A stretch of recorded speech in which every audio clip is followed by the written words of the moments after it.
Ang hirap 'no kapag overthinker kang tao. Kasi kahit na ito'y pigilan mo, ay patuloy pa rin tumatakbo sa isipan mo ang mga what if katulad ng, what if may iba na siya? What if di na siya masaya? What if lokohin niya ako? Sa totoo lang, di naman gusto ng mga overthinker na tao na mag-isip ng kung ano-ano.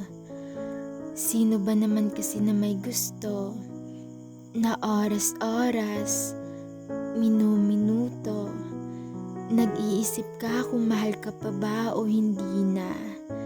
Hate din nila mag-overthink ng mga bagay-bagay. At trust me, hindi nila ginusto yon.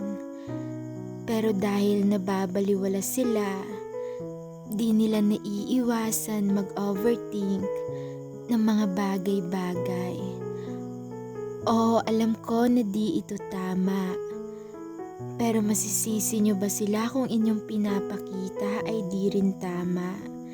Na sa tuwing nag-overthink siya, ay wala ka man lang ginawa para iparamdam sa kanya na mali ang iniisip niya.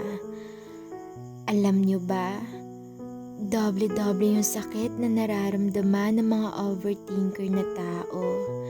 Kasi una, dahil sa kaka-overthink nila, di nila namamalaya na sarili na pala ang nasasaktan nila.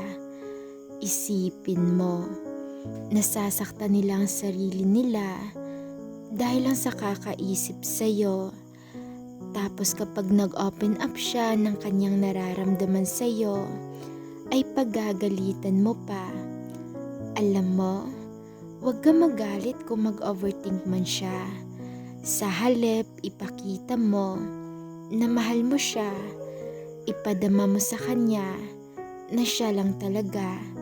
Kasi kaya lang naman siya nag-overthink. Kasi ayaw niya na mawala ka. Takot lang siya na maagaw ka ng iba. Kasi sobrang mahal ka niya. Kaya kung may partner kang overthinker, ipadama mo sa kanya na wala siyang dapat ipangamba. Kasi yun lang naman ang kailangan nila. Assurance. Kaya kung may partner kang overthinker, wag mo siyang iwan kung mag-overthink man siya. Kasi kailangan ka niya ngayon at hindi madali ang pinagdadaanan niya. Kaya naman, ipadama mo na mahal mo siya. At para hindi na siya mag-overthink pa. Okay?